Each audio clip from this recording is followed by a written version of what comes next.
وبرکاتہ۔ الحمد للہ رب العالمین والعاقبۃ للمتقین۔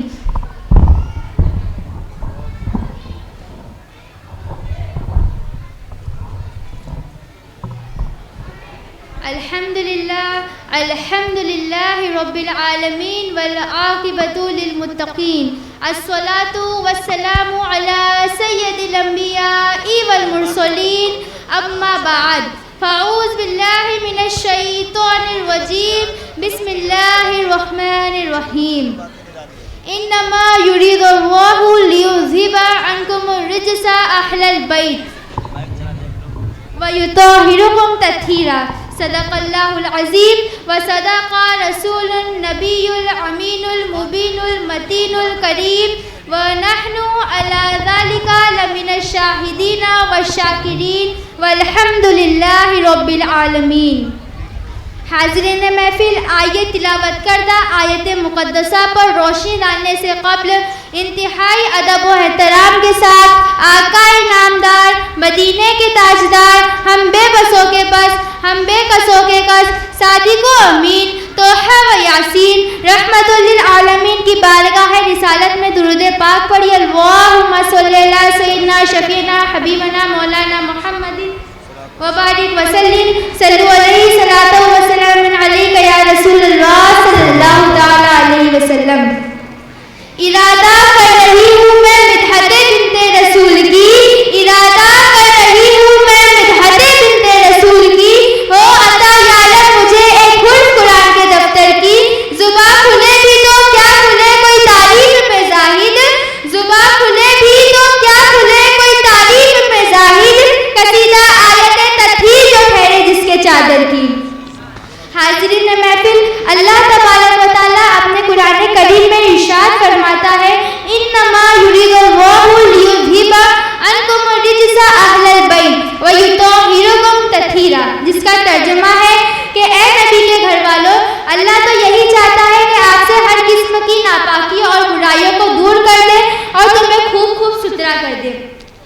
اس آیت کو آیت تطہیر بھی کہتے ہیں، یعنی پاکی کی آیت، اور یہ آیت تطہیرہ اہل بیت اطہار رضی اللہ تعالی عنہ اجمعین کی شان میں نازل ہوئی۔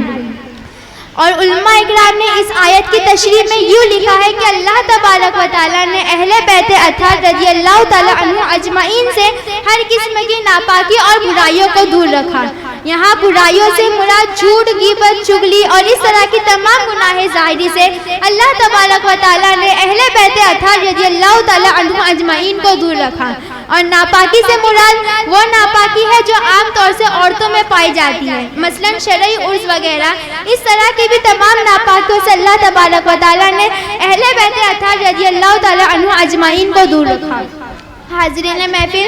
آج ہم اور آپ بھی یہاں پر انہی اہل بیت اطہار میں سے ایک ایسی عظیم شخصیت کے بارے میں سننے کے لیے جمع ہوئے ہیں جن کے والد مالک دو جنت ہیں، جن کے شوہر علم کا دروازہ ہے، جن کے بچے جنتی نوجوانوں کے سردار ہیں، جو خود خاتون جنت ہے، جو خود بنت رسول اللہ ہے، یعنی حضرت سیدہ فاطمہ الزہرا رضی اللہ تعالیٰ عنہا۔ حاضرین محفل، حضرت عبد الرحمن بن علی جوزی رحمۃ اللہ تعالی علیہ لکھتے ہیں کہ حضرت فاطمہ الزہرا رضی اللہ تعالی عنہا کی ولادت بسعادت اعلان نبوت سے 5 سال قبل ہوئی، اور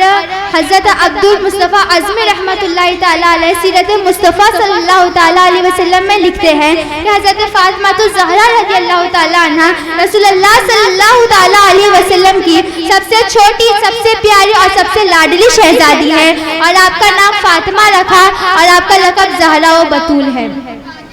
حاضرین محفل، آئیے میں آپ تمامین کو یہ بتاؤں کہ حضرت فاطمہ الزہرا کا نام فاطمہ ہی کیوں رکھا۔ تو شرح مشکات حکیم الامت حضرت عبد الخان یار نعیمی رحمۃ اللہ تعالی علیہ حضرت فاطمہ الزہرا رضی اللہ تعالی عنہا کی نام کی وجہ بیان کرتے ہوئے لکھتے ہیں کہ اللہ تبارک و تعالی نے حضرت فاطمہ الزہرا رضی اللہ تعالی عنہا کی اولادوں پر اور ان کے تمام چاہنے والوں پر سے جہنم کو دور رکھا، اس لیے آپ کا نام فاطمہ رکھا۔ اور آپ کے بے شمار القابات ہیں، جن میں سے چند یہ ہیں: دختر مصطفیٰ، بانوئے مرتضیٰ، زکیہ، مرضیہ، رضیہ، عابدہ، زاہدہ، طیبہ، طاہرہ، سیدۃ النساء، خیر النساء، خاتون جنت، محدثہ، مبارکہ، اجرا، ام الحسنین، ام اللحاد، اور ایک آپ کی خاص کنیت ام ابیحہ۔ دختر مصطفیٰ کا معنی ہوتا ہے رسول اللہ صلی اللہ علیہ وسلم کی بیٹی، بانو مرتضیٰ کا معنی ہوتا ہے حضرت علی کی بیوی، زکیہ کا معنی ہوتا ہے نیک، عابدہ کا معنی ہوتا ہے عبادت گزار، ام اللحاد کا معنی ہوتا ہے ہدایت یافتہ، ام الحسنین کا معنی ہوتا ہے حسنین کریمین کی امی، محدثہ کا معنی ہوتا ہے احادیث بیان کرنے والی، مبارکہ کا مطلب ہوتا ہے با عظمت، اجرا مطلب ہوتا ہے عظمت والی، اور ام ابیحہ کا معنی ہوتا ہے باغ کی ماں۔ حاضرین محفل، آئیے میں آپ کو انہی چند القابات میں سے چند کی وضاحت کرتی چلوں۔ بطول، آپ کا لقب بطول اس لیے پڑا کیونکہ حضرت فاطمہ الزہرا رضی اللہ تعالیٰ عنہ دنیا میں رہنے کے باوجود بھی دنیا سے کافی دور نظر آتی تھی، اس لیے آپ کا لقب بطول پڑا۔ زہرا کا معنی ہوتا ہے کلی، اور حضرت فاطمہ الزہرا رضی اللہ تعالیٰ عنہ جنت کی کلیوں میں سے ایک کلی ہے، اور ایسا بھی کہا جاتا ہے کہ حضرت فاطمہ الزہرا رضی اللہ تعالیٰ عنہ کی جسم طہر پاک سے جنت کی خوشبو آیا کرتی تھی، اس لیے آپ کا لقب زہرا پڑا۔ ام ابیحہ کا معنی ہوتا ہے باپ کی ماں۔ اب یہاں پر غور کرنے کا مقام ہے کہ کسی بیٹی کو باپ کی ماں کیسے کہا جا سکتا ہے، تو حضرت اما خدیجہ الکبریٰ رضی اللہ تعالیٰ عنہ کے وصال ظاہری فرمانے کے بعد رسول اللہ صلی اللہ تعالیٰ علیہ وسلم کا دھیان، سب سے زیادہ دھیان اگر کسی ذات نے رکھا ہے تو وہ ذات سیدہ کائنات کی ذات ہے، وہ ذات خاتون جنت کی ذات ہے۔ اس لیے کسی شاعر نے کہا تھا کہ ام ابیحہ ہے بیٹی رسول کی، ام ابیحہ ہے بیٹی رسول کی، عظمت ہے بے مثال اللہ کے نور کی، ام ابیحہ ہے بیٹی رسول کی، عظمت ہے بے مثال اللہ کے نور کی، اور جس کی تعظیم خود اٹھ کر نبی کرے، جس کی تعظیم خود اٹھ کر نبی کرے، واجب ہے گلدارین پر اطاعت بطول کی، واجب ہے گلدارین پر اطاعت بطول کی۔ حاضرین محفل، حضور صلی اللہ تعالیٰ علیہ وسلم ارشاد فرماتے ہیں کہ میری بیٹی فاطمہ میرے جگر کا ٹکڑا ہے، اور جس نے میری بیٹی فاطمہ کو ناراض کیا گویا اس نے مجھے ناراض کیا۔ اور ام المومنین حضرت اما عائشہ صدیقہ رضی اللہ تعالیٰ عنہ ارشاد فرماتی ہے کہ میں نے حضرت فاطمہ الزہرا رضی اللہ تعالیٰ عنہ کو چال ڈھال میں، رنگ و روپ میں، شکل و صورت میں، اٹھنے بیٹھنے میں، صداقت میں، عبادت میں، پرہیزگاری میں، بلکہ ہر چیز میں نے حضرت فاطمہ الزہرا رضی اللہ تعالیٰ عنہ کو رسول اللہ صلی اللہ علیہ وسلم کی مشابہت میں پایا ہے۔ یعنی اس کا مطلب یہ ہوتا ہے کہ اگر اس دنیا میں حضور صلی اللہ تعالیٰ علیہ وسلم کے بعد اگر حضور صلی اللہ علیہ وسلم کی ذات جیسا کسی ذات کو دیکھا گیا ہے تو وہ ذات سیدہ کائنات کی ہے، وہ ذات ام حسنین کریمین کی امی کی ہے، اور حضرت فاطمہ الزہرا رضی اللہ تعالیٰ عنہ کی تو یہ شان ہے کہ جب کبھی حضرت فاطمہ الزہرا رضی اللہ تعالیٰ عنہ تشریف لاتی تو رسول اللہ صلی اللہ تعالیٰ علیہ وسلم اپنی جگہ سے اٹھ کر کھڑے ہو جاتے، آپ کی پیشانی کو بوسہ دیتے اور انہیں اپنی جگہ پر بٹھا دیتے، اور جب حضور صلی اللہ تعالیٰ علیہ وسلم تشریف لاتے تو حضرت فاطمہ الزہرا رضی اللہ تعالیٰ عنہ اپنی جگہ سے اٹھ کر کھڑی ہو جاتی اور حضور صلی اللہ علیہ وسلم کی پیشانی کو بوسہ دیتی اور انہیں اپنی جگہ پر بٹھا دیتی۔ اتنی زیادہ محبت حضور صلی اللہ تعالیٰ علیہ وسلم اور حضرت فاطمہ الزہرا رضی اللہ تعالیٰ عنہ کے درمیان تھی۔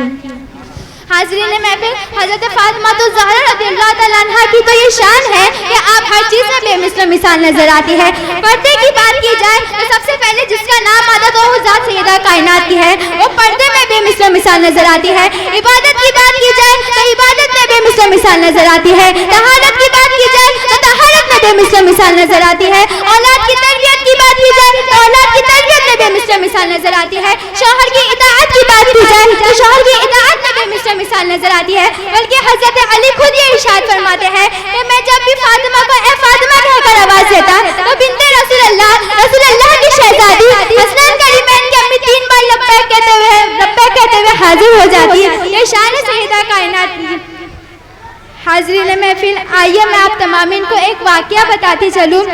جس سے آپ حضرت فاطمہ الزہرا کی شان کا اندازہ لگا سکتے ہیں کہ ایک دفعہ حضرت عثمان غنی رضی اللہ تعالیٰ عنہ نے دعوت رکھی، حضور صلی اللہ علیہ وسلم کو دعوت پر بلایا،